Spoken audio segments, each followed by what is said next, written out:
Welcome to this episode of the Joyful Scaling Podcast. This time we're talking about PR and purpose and a bunch of other fun things. I'm here with Lorraine Schuchart. Oh, darn, I probably got that wrong. Schuchart. She is a disruptive brand strategist, an award-winning writer, and national speaker. She is the host of the Prosper podcast, which you have to listen to if you haven't already. And her business, also called Prosper for Purpose, is a PR branding, development, and digital marketing agency that helps purpose-driven change makers like you build brands that impact the world and their bottom line.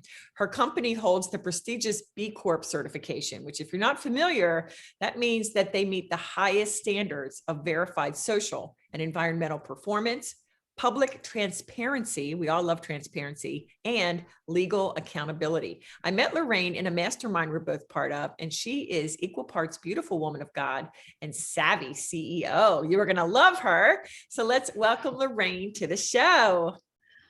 Hi there. I'm so excited to be with you. You have such beautiful energy. And when I interviewed you for my podcast a couple of weeks ago, I just felt like we could have just kept talking all day. It was great. So I'm really honored and excited to be here with you today. That's so neat. Thank you. And we really do have nice chemistry here. Well, we're of like mind, so that happens, right?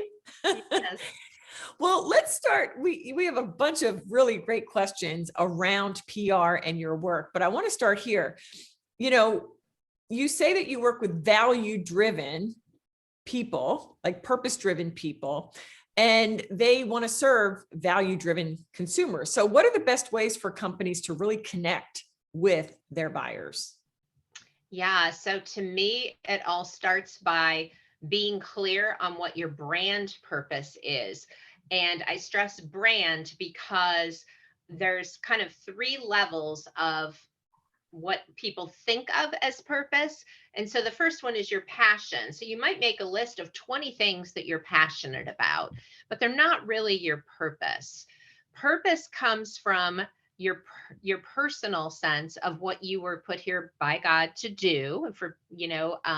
For me specifically, from the time I was a little girl, I felt this calling to make the world a better place, but I was always writing. And of course, as a kid, you never associate the different things that you feel you have to do. But purpose is kind of like that. It's what do you have to do? You can have a few different personal purposes.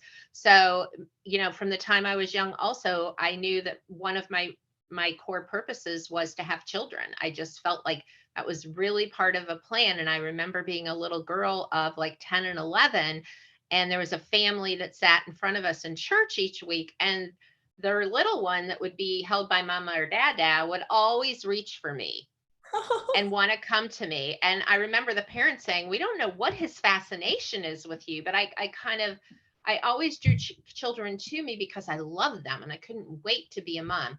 Now, brand purpose is your why for your business. It's what your business exists to do. And when we work with clients, we say, what is the change you seek? A lot of us start businesses because they realize that there is a big gap in the market, or they don't like what they're seeing, right? And so, you and I have talked about there isn't just one road to success. There may be things that are really bothering your listeners about their market.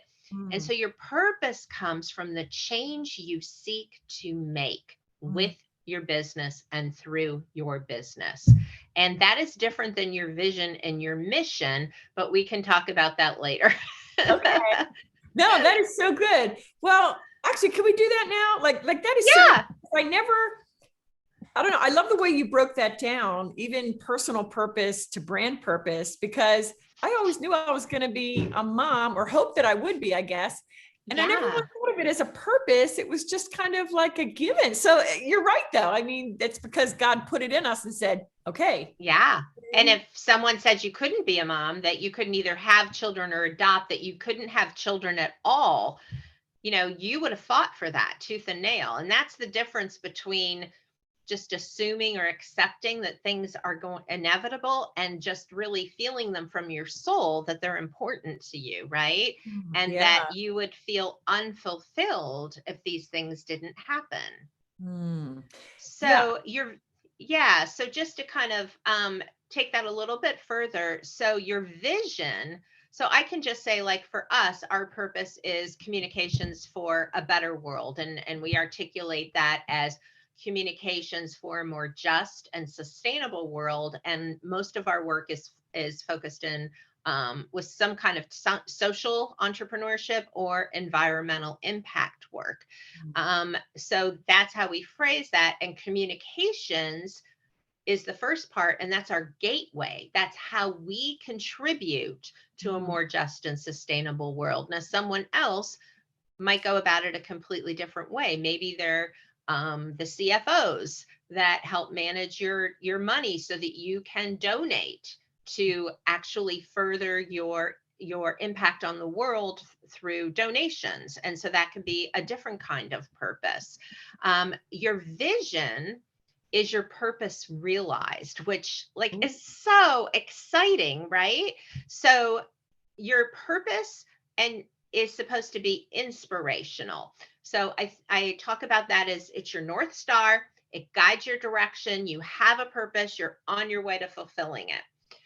Your vision is aspirational. Most of us will never see our purpose realized, and that's okay. It sounds a little sad after you get all excited about the vision, but then you realize it's okay. So, my vision is around a world where there is economic, social, and environmental justice, meaning we live in a safe planet. We're not destroying our earth, water, or air. People are treated fairly and inclusively, and every citizen of the world is buying into that, which would mean ultimately there would be some kind of peace, right? Now, I will probably never live to see that world. That world may never actually happen in this world, right? But I can be inspired by this vision that I have. And Mm. then your mission is what you're doing. Like, for me, it's so communications for a better world. Well, what is the communications? We provide brand, strategy, and storytelling to leaders and organizations to help them create the impact that they are here and that their brand purpose exists to fulfill. Does that make sense? Yes, totally. I love it. It's so logical. And I love logic. It flows. It But shouldn't be, I mean, it gives you pause, and that's a good thing, but it shouldn't be illogical, right? It should make sense because it has to be something you can go back to. well, I can tell you, I have heard vision and mission defined and described in I don't even know how many ways, and I've never had it land so clearly and in a way that makes perfect sense to me than that. So thank you. Thank you. Thank you, Thanks. Lorraine. That was excellent. All right. All right. Let's jump into PR specifically. Okay. Okay. How is PR different from marketing and different from advertising? Let's get clear on what that is. Yeah, one of my favorite questions, because people don't really understand what PR is. People think of PR as publicity done by publicists, usually who exhibit some kind of bad behavior. Um, Spin doctor is not a nice term. And No. it came about for a reason, but a lot of people don't realize that. I've had clients start with me and say, "Well, how are we going to spin this?" And I go, "Oh no, we're not spinning anything.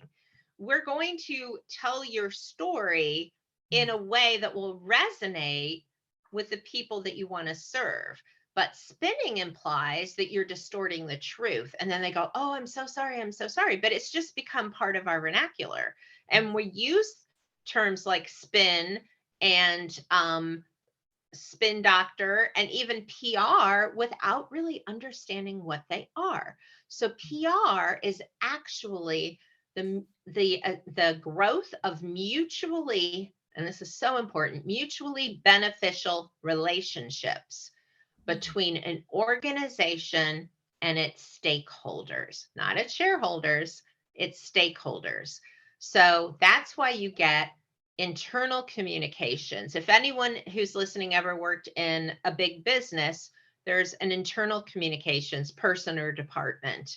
There is investor relations in bigger companies, and they're the people that communicate with either, the investor uh, communications, the printed communications, like I don't even know because that was never my area of focus, but like Barron's or, Wall Street or whatever, and the shareholders in the company. So that's investor relations. Whereas public relations itself is inclusive of internal and works with investor, but is really focused on what is the relationship that we have with the people outside our building, knowing that we're starting with inside the building first. And also, how are we empowering the people that we come in contact with on a day-to-day, regardless of where they are, so that they're part of our brand story? Because, shocker, your brand is not owned by you. Your brand is owned by your stakeholders, who are the people you employ, who you better treat well because they are your brand ambassadors and they will be believed before you. Your vendors, your partners, and then ultimately the people that you want to attract and serve, right? And the people you're currently serving, because those relationships matter. So PR is the development of communications that nurture those relationships. And guess what? Media relations is just one slice of that pie. So it's different than marketing, because marketing is focused exclusively on potential customers. Marketing is what you put out in the world. And other than social media marketing, most of your marketing is one-sided. So there's not a mutually beneficial relationship, because there's no relationship established through most of your marketing. You may be attracting people, but you don't know who they are. You don't know where they're absorbing your content. With PR, you're drawing them back in a way that you can build those relationships with them. So, and advertising is paid marketing, right? And most of marketing, well, that's not really true too either, but there's paid marketing, right? Which is advertising, whether it's Google ads or social media ads or print ads or TV, radio, you get the gist. And then there's earned media, which is publicity, which is part of PR, and you earn it by telling a powerful story that someone else wants to share. So theoretically, this is earned media right now. You're interviewing me because you're interested in the value that I can bring to your audience, right? And then there's shared media, that's social, yeah, and owned media, which is your content marketing, which is also PR, because you're telling your own stories. So anyway, that was a long-winded way of explaining it, but that's how PR is different from marketing and advertising. No, that is so good. And again, I'm getting an education, and I've been in this entrepreneurial thing for a while, but I love the clarity with which you speak and the focus. Thank you. I really, really appreciate that. You are like high level. And so I love it when my brain is like having to really be involved and engaged to absorb. And that's what this is. Oh, I love it. That's such a compliment from you. And I'm so appreciative of that, Judy. Goodness, Thank you. Seriously, this is so, so good. All right. So I want to stay on storytelling for just a second. Okay. When I've been saying a couple times in this interview, and we were in for what, like 15, 20 minutes, and I'm saying, I hear a lot of stuff out there, but you're making me think about it differently. And I like that. So I hear storytelling, that word's thrown around a lot. So the way you work with your clients in the way of storytelling, specifically to attract their clients to them. Okay. Can you tell me kind of your approach to creating the story? Yeah, absolutely. A lot of people say that marketing is head work, that it's in your head. And I like to say branding is soul work. So when I work with a client on developing their brand story, that's soul work. We go really deep. I'm looking for the thread that brought you to where you are now. That's how we identify your purpose. That's how we distinguish your values. And your values and your purpose become almost like um, your recipe for who you are in the world through your business. And so I may have a sugar cookie recipe. You may have a sugar cookie recipe. We may even have most of the same ingredients, but there's going to be differences, right? I may add some cinnamon, or you may add some red hots. I don't know, but you get the idea that it's the combination of things that makes you unique. And your purpose is what drives that. So when I do storytelling with people, we start with their brand story, which some people call your origin story. But origin story, most places that you would read an origin story, isn't that soul story. It's after 23 years in corporate, Sue Smith decided to start her own business so she could, care for her aging parents while raising her teenagers. That's an origin story. That's not really a brand story. A brand story might be from the time that Judy was a little girl. She was the one that was always thinking about how she could bring people together to have a good time, to share things that mattered to them, whether it was baking for the holidays or organizing the neighborhood Easter egg hunt for the little kids. So there you go. You have a little snapshot of who Judy was as a little girl.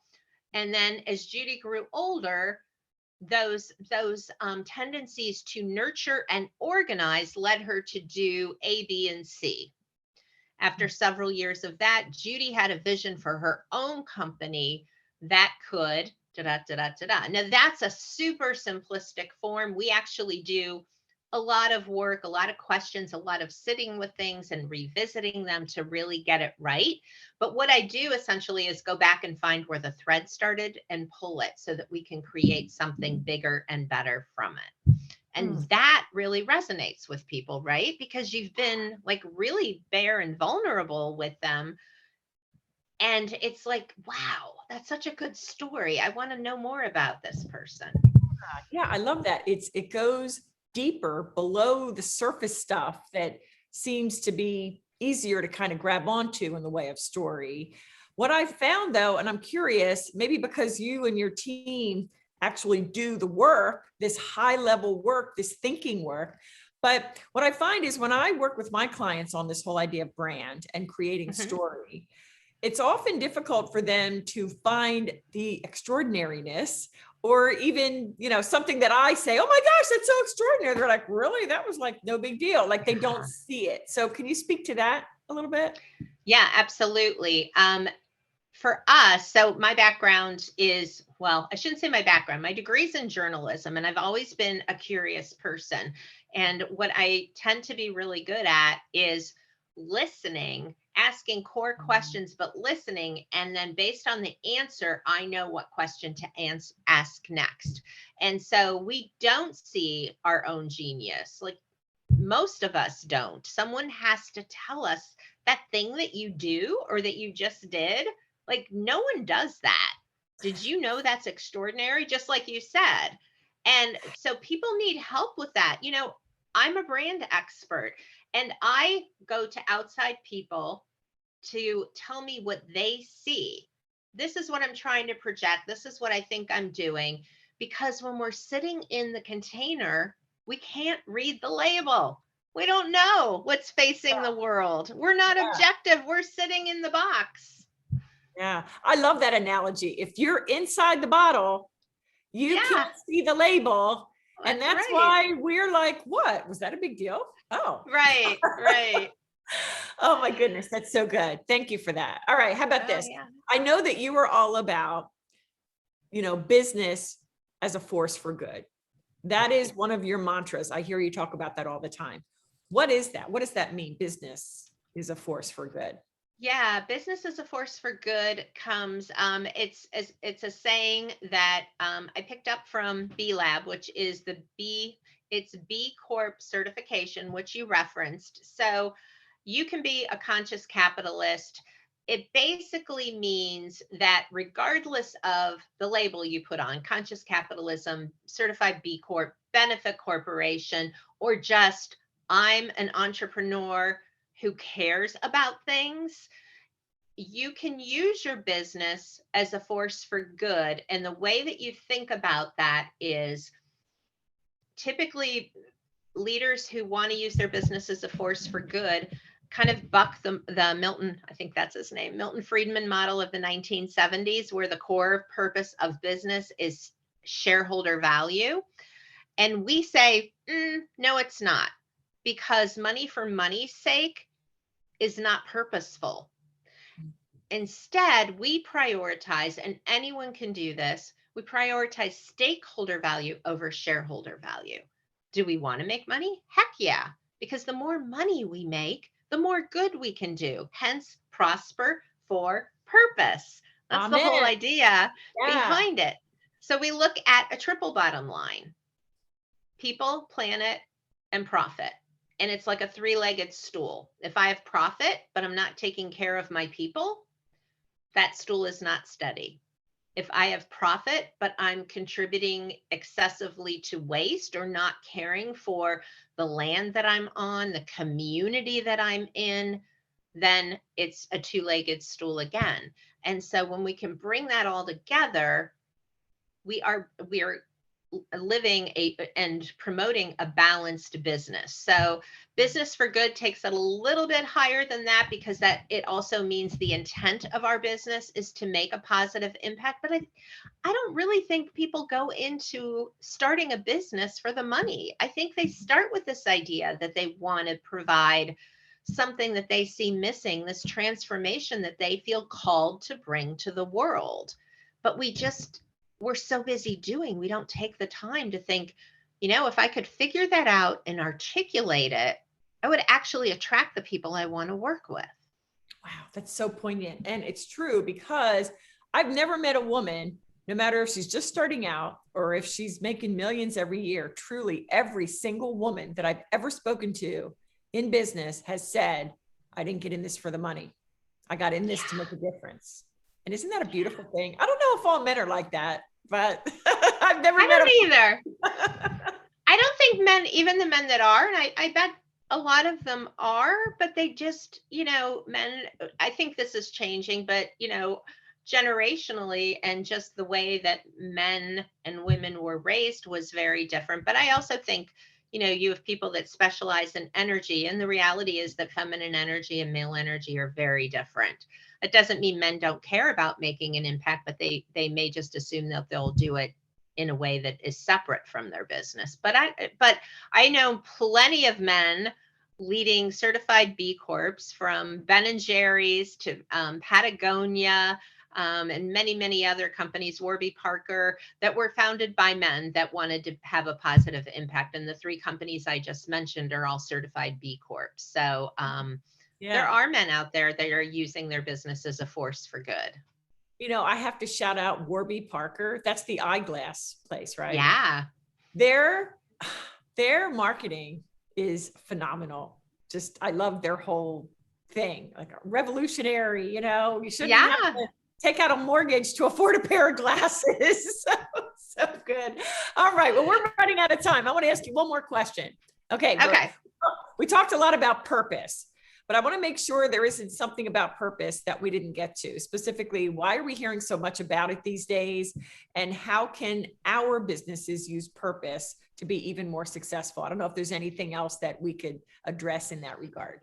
Yeah, so purpose is taking hold because people are fed up with business as usual. And they've been fed up for about, let's see, my business is in its 10th year.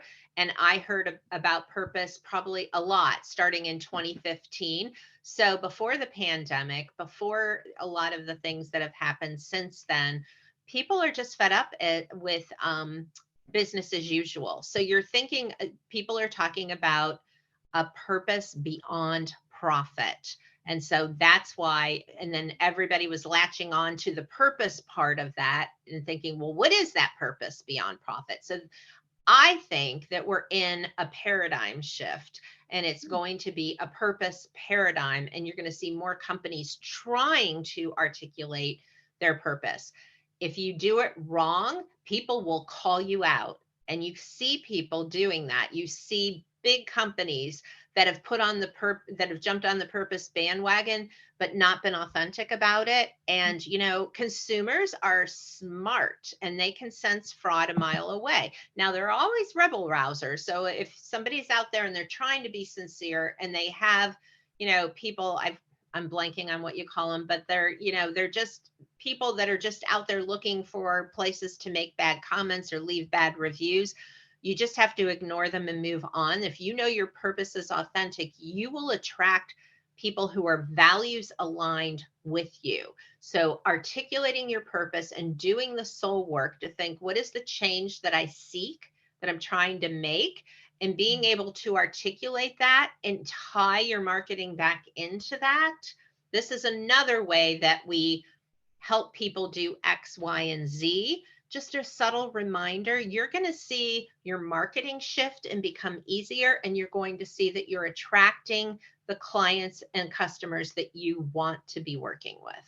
Okay, that I can't let you go without a real life example, or like an example. So you said there's going to be, when we get this right in the way of purpose that is authentic, we got to weave that aspect in to make our marketing easier. So can we make that real? Because I tend to be a visual person, so an example would help. Even if I'm not seeing it, hearing it very clearly would help. Yeah, so I can use Prosper as an example. So we did a campaign a couple of years ago for 1% for the Planet, which is a nonprofit. And it was about individual investing in the environment. And so we put together a campaign that was launched in the state of Ohio as a test market. And it was really cool. And it showed how your investments made a difference. So they were articulating their purpose, that they were bringing in investors who could choose where they wanted to put their 1% of profits each year to work in the environment. And now they were opening up to individual investors. So I'm in Ohio, I can choose where my investment goes. And for them, for 1% for the Planet, it was another way we're empowering people to protect the waters, land, and air that they love, because you were investing close to home. So companies might choose to put a water well in a third world country, but individuals tend to invest closer to home. So I want to invest in my park. I want to invest in my river, things like that. And then the company or the organization can go back and talk about that. Does that make sense? Is that kind of clear? It does, but that kind of went over my head only because I when you said investors, my eyes glaze over. So wait, let's give you an example. How about and it's later in the day as we record this. So I know. I'm like, oh, what did I not say? Well, I can try. I can do us. Yeah, no. It's okay. So we use communications, right? And so what I might say is that I know you and I do some similar things, but we can't read our own labels. So say you come to me and you're like, Lorraine, I really want you to tell my purpose story. And I really want to bring my faith to the forefront. And I mean, not that you don't already do, but we're just for the sake of illustration. So I'm going to work with you and we're going to bring that forward. And then I'm going to say, as maybe a case study or a reference, it was so wonderful working with Judy and being able to help her articulate where her faith, has come from in leading it. And this is an example of Prosper being able to use storytelling to further people's own purpose in the world. Because now that you are out there, and I would articulate this better, but again, it's like 5:00 in the afternoon. So, maybe I have to come back with another one. But anyway, this is another example of how we use storytelling or PR. Sometimes I say we do PR as a force for good. Storytelling is a force for good, right? So furthering the Lord's mission on earth is what you're doing, and we're helping you fulfill that by being that outside the container guide for you so that we can take your genius and help you articulate that so you can fulfill your business's purpose. Got it. That was great. That was something I get, like my brain Okay, gets. good. Because I'm thinking, am I going to listen to this when it's live and go, oh my gosh, what was I talking about there? No. That was excellent. Thank you for that. All right. So we're running out of time.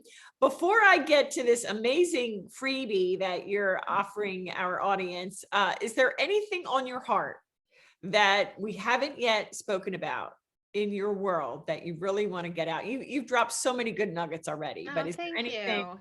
You're welcome. I would just encourage people, your listeners, not to be afraid to be vulnerable. And that doesn't mean, there's a saying that you don't air your injuries when they're still there.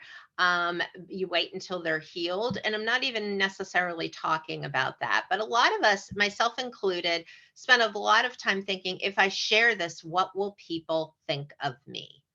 And we have to get past that because that is a human resistance. So I would say, what what happens if you don't get that message to the people who need to hear it? That's the better question. So just get out of your own way and do the work, and you will be amazed at what is possible. Oh, I love that. What if you don't get that message out?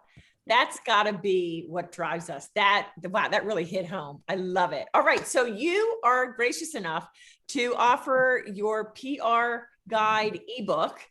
What is Yeah. PR and how can it help your business? Tell us about it.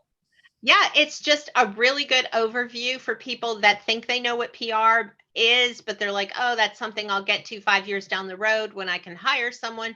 No, you can do PR right now for your business. Just understand it first. Don't buy a $10 template. Just get a little bit of comprehension, and we have a free guide to help get you there. And then from there, there's all kinds of resources. We're building more free resources on our site right now, so we'll have those as well. But I just think PR is just a good first resource for people because there's so much that you can learn from that. Beautiful. And I'll have the link to the show notes, but where would you like the ladies listening to find you? Would you prefer on social or to your website or both? Yeah, prosperforpurpose.com is where you can get the freebie. You'll get a little pop-up as you go there. You can get that. And you can find me on LinkedIn. I'm probably most often there at Lorraine Sugart. Okay, awesome. And that was the right pronunciation. Sorry, I butchered your name in the beginning. It's not the German pronunciation, so don't feel bad. It's okay. We Americanized it when, my dad did. And so it's Sugart. It's supposed to be Schuchart. So anyway, I answer to anything as long as I understand that it's supposed to be my last name. I'm looking at you. I mean you. Well, Lorraine, thank you. This was so much fun, and not only fun, but so value packed. So thank you, sister, for sharing. Oh my gosh, my pleasure. Thank you. All right, ladies, thank you for listening. And if you've enjoyed this episode, and I'm sure you have, please take a moment right now, pause, and especially if you're on iTunes, would you please leave us a rating and a review so that we further expand beyond our 30 countries. I want to get to 40 countries soon. We're about to hit 65,000 downloads. I want to get to 100,000 this year. So thank you again for sharing it out. And I would encourage you to go to the podcast page of our website, judyweber.co/podcast. Scroll down a bit and you will be able to leave me a voice message. And you can say, I loved Lorraine on your show, but I have this question. And guess what? We're going to be starting to post your voice notes left on that page here. Okay. So you can leave a question, leave your feedback, whatever you like. Hey, you could even, pitch yourself. That's the place to go. judyweber.co/podcast. Thank you again, Lorraine. Mwah. Thank you, ladies. And we will see you next time.